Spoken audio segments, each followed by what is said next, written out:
Greetings and salutations. Random, not so random thoughts in this moment. I think right now in the world, there are so many narratives, beliefs, opposing opinions that are divisive, and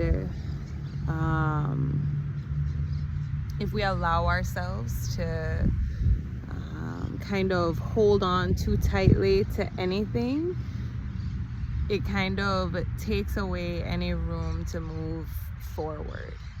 I don't know if that makes sense in the way that I expressed it. Like, I know what I want to say in my head, but trying to get it out clearly, not so easy. I was having quite the heated conversation yesterday with a close family member, and got very intense.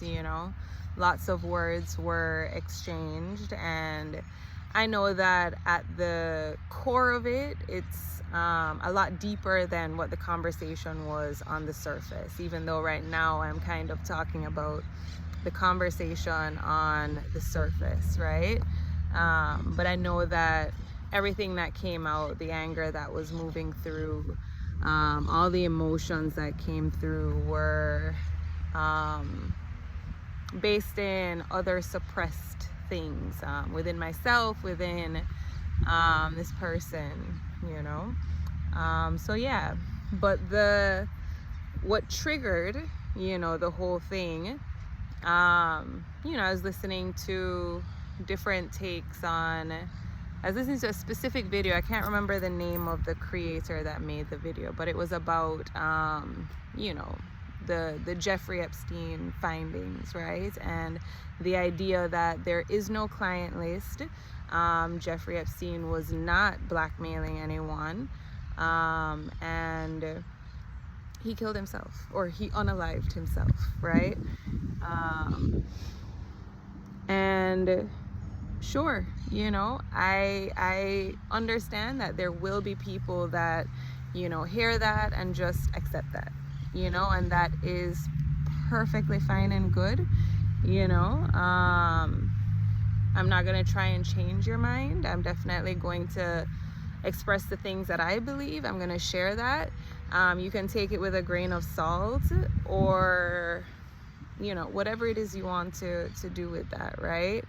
But this is what the conversation stemmed on. For me personally, the way that I see it, myself looking out at the things that are happening in the world right now, I think it's very clear that we are not able to fully put our trust in our governments, in our government, right? The people that are in power are very clearly lying to us. The mainstream media is very clearly a tool of those in power to continue to lie to us, right?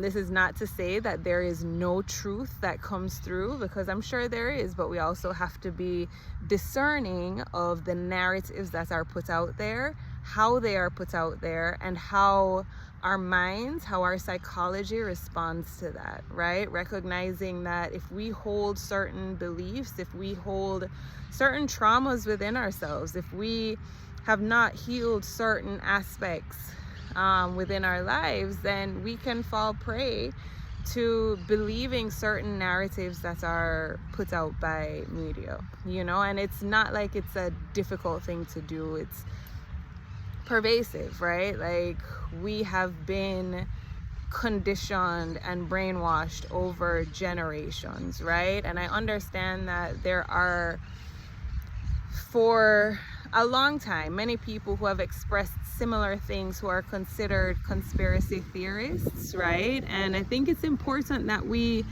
move outside of those labels, right? Because once we use those labels, once we hear those things, and we completely shut our mind off to listening to information that could be beneficial for us, right? It's not about believing everything that you hear or see or read or whatever, but allowing yourself to be open to hear what people are saying, right? I expressed that a couple of the people that I have been watching some of their content that they put out, Candace Owens and Tucker Carlson, two people who I was vehemently opposed to when I was more like within the Democratic realm, like the progressives, Democrat, like when I was more in politics and less outside of this system, right?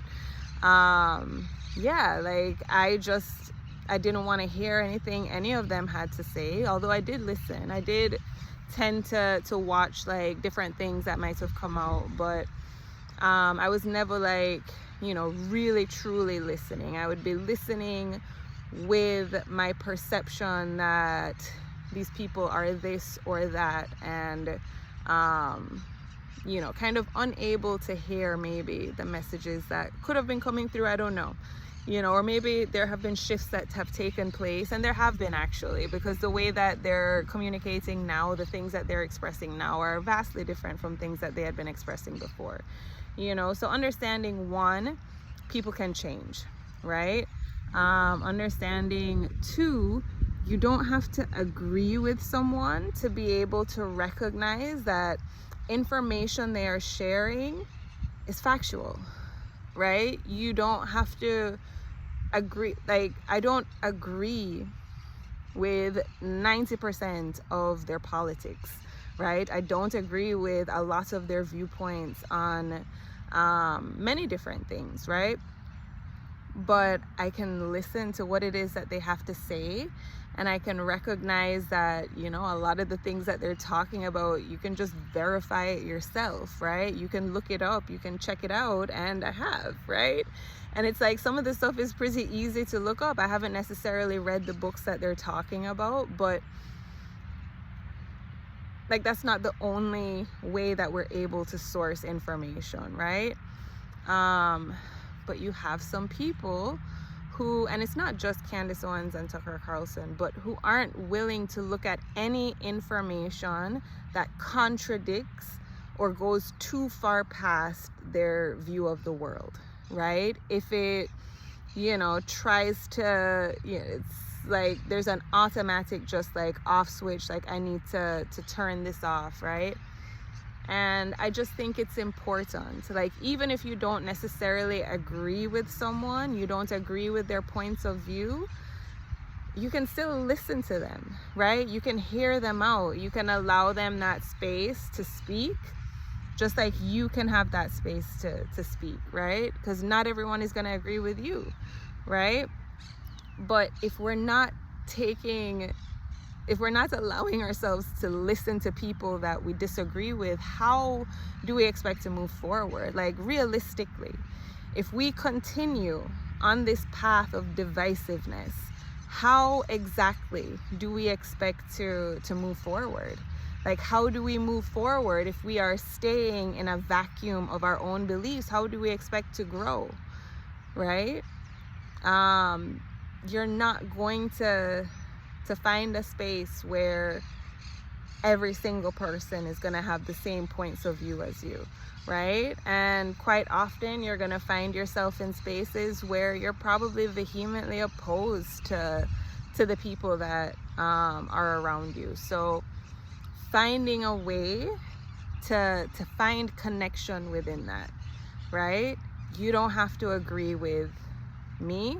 You don't have to agree with anyone. Just listen, right? Listening isn't gonna brainwash you. Like, we've already been brainwashed, allowing ourselves to listen to other things, to other voices, to other ideas, other perspectives, right? And not just like listening to disagree or listening to respond, but listening to understand where someone is coming from, listening to maybe perhaps receive information that you weren't aware of, right? Being open to that possibility. And recognizing that you have the power to verify, right? If people are giving information that is intended to be factual, right, you can look that up, you can verify it, and if you find that it's false, you know, well, that's okay, you know, then you set that piece of information, you know. But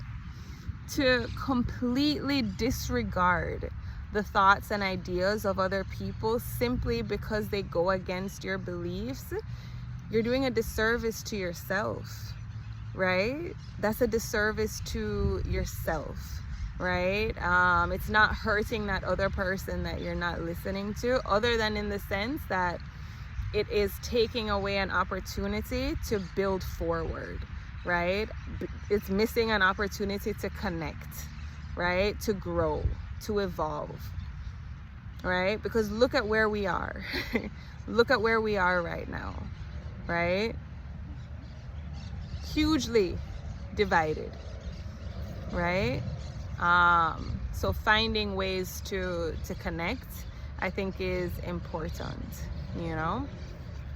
But yeah, I think there was something else that I had wanted to express, but I can't really remember, and I don't fully remember exactly where I went within this little spiel. But yeah, I think ultimately the main thing is just allowing ourselves to hear people out. I mean, like, that's it. Just allow yourself to listen, you know, like listen, like really listen, because people are saying more than just the words that are coming out of their mouth, right? Allow yourself to listen, to learn, right? And allow people to learn from you, right? Because if you have knowledge, if you have wisdom that other people might not be privy to, but you're avoiding conversation with them, then how do you expect them to receive maybe the wisdom that you have? You know, like allowing yourself just to have conversation for the intention of being in conversation and connecting, right? It doesn't have to be to try to get someone to see your point of view or to agree with you, or it doesn't, no, right?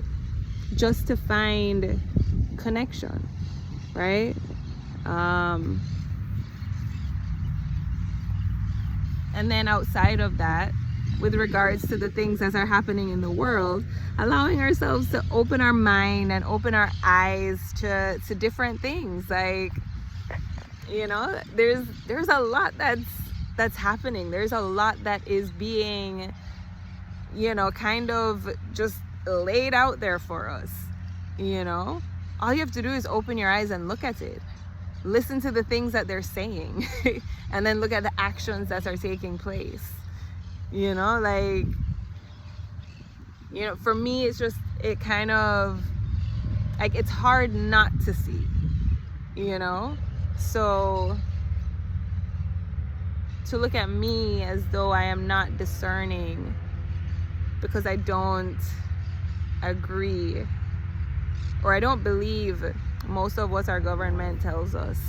I don't believe the things that the narratives that they try to put forward, right? Like, I don't think that makes me not discerning. I think if you're not questioning your government harshly, perhaps the one that is lacking some discernment, in my opinion, is yourself. You know? And that's okay, you know. That's perfectly fine too. Be where you are, you know, but perhaps set the intention to grow within that space, you know, expand. Yeah, because that's my intention. I know I don't know everything, right? I am fully aware of that, right? I am taking it in as I go along. I am forming my own ideas and opinions as I move along. And I'm finding a lot of creators, a lot of independent journalists, that the things that they're saying just make sense. You know, so I watch. And for me, Candace Owens, especially when it comes to more investigative kind of reporting and stuff, and like Ian Carroll, for me, the way that they break down the information, the way it's presented, I like it. It's palatable. I enjoy watching them, and there's other people too. I just never remember anybody's name. But yeah, it's just one of those things, you know.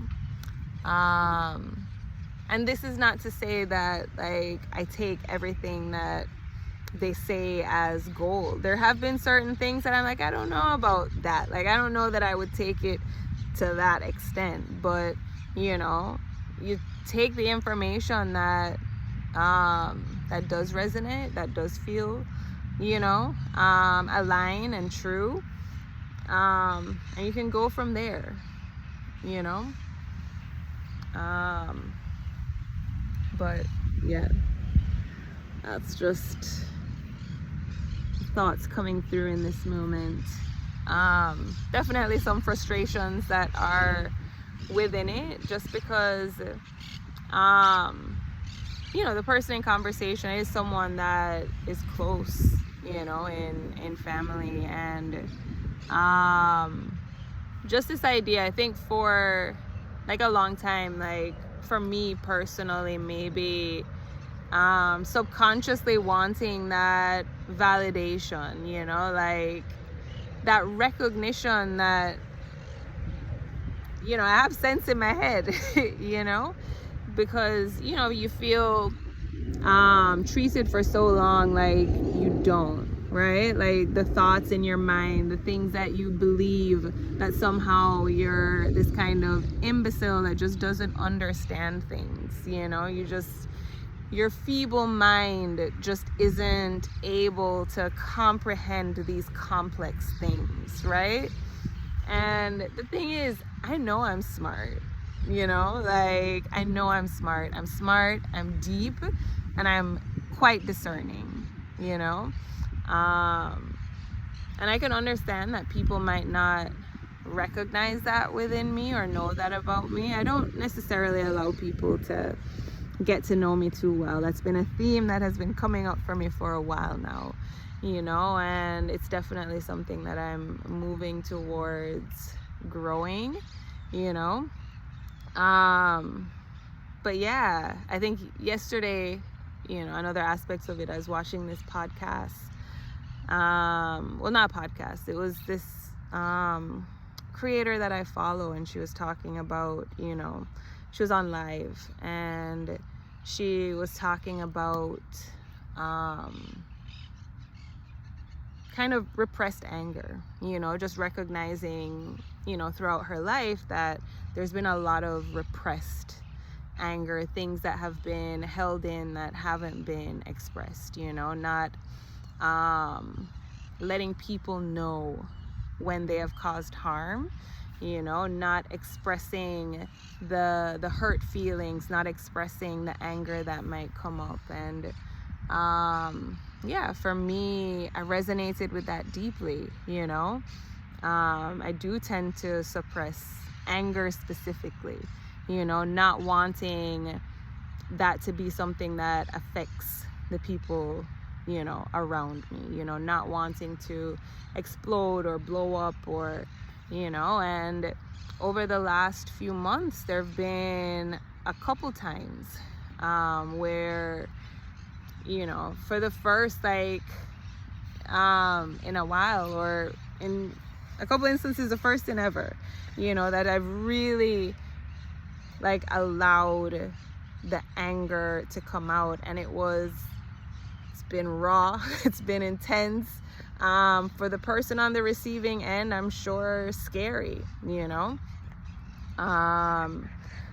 And I'm grateful to have had those moments to be able to recognize that that anger is there. But I just thought it was interesting that, you know, I was watching that live, and, you know, just kind of relating to all the things that she was saying, and then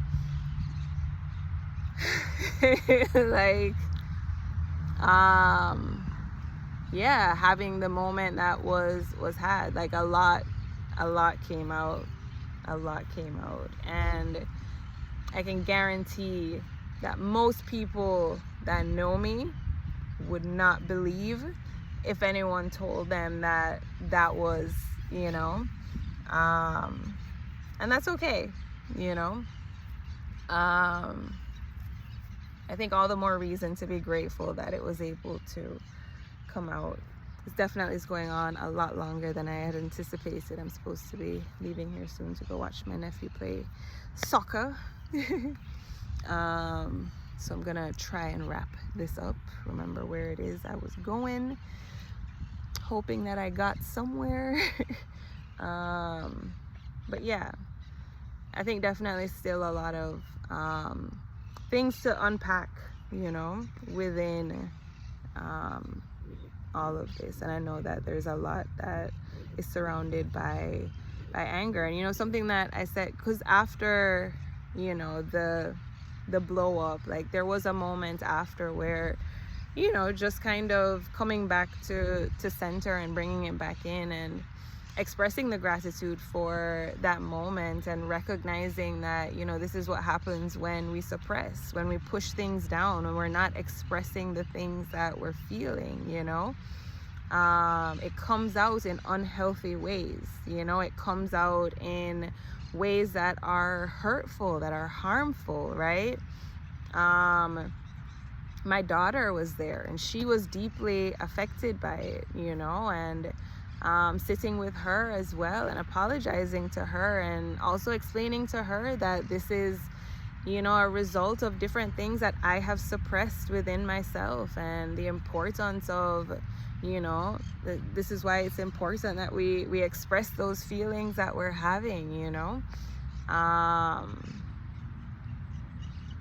Yeah, not to suppress them, not to push them down, not to just be polite and nice and, you know, not want to ruffle any feathers or to make people feel bad, or, you know, like I think for me that's been a big part of it. You know, you don't want people to feel bad for having, you know, caused harm, you know.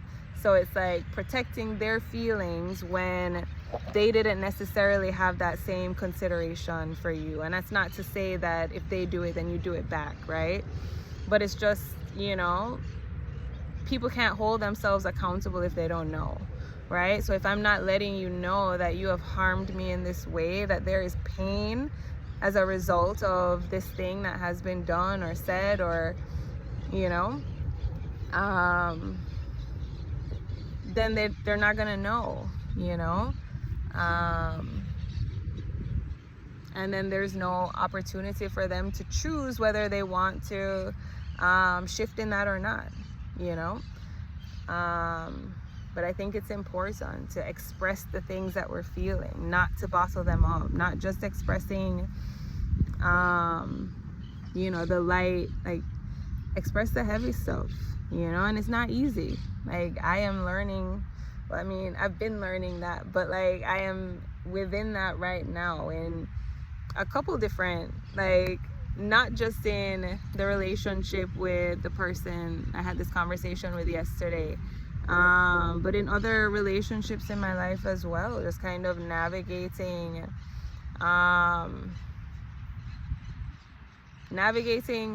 relationship, you know, navigating communication, navigating allowing myself to be vulnerable, to be open, navigating allowing myself to be held in space, you know, and to give myself permission to fully express, you know, even when sometimes it might look ugly, you know. And that's ugly by perception, because I don't think it was ugly, even though yesterday was intense, and, you know, I thought it was beautiful, and it led to like a good conversation after, you know, about like expressing, at least for myself. You know, I feel like I was able to receive a lot from the interaction, you know.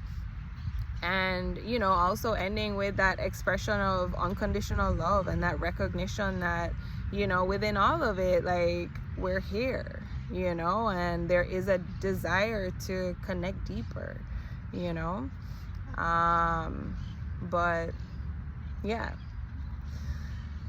I'm supposed to be wrapping this up, but yeah, so it's just, yeah, I think maybe I'm gonna, everything that I wanted to say, I'm just gonna go ahead and tell myself that it's all been said. Everything that was meant to be said was said in this moment.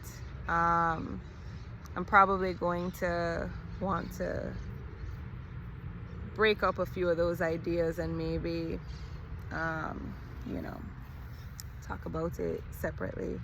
But yeah, I didn't intend for all of this to come through right now. Definitely probably more than had been intended, but you know, 'tis what it is, right? But yeah, I think with that, I believe I am complete, so I shall be ending this here. Yeah, sit and breathe for a moment, and then I am going to head to my nephew's soccer practice. So yes, with that, I am complete. Sending much love, gratitude. If you made it this far, you're a real one. Even if you didn't make it this far, you're still a real one, because we're all real ones, right?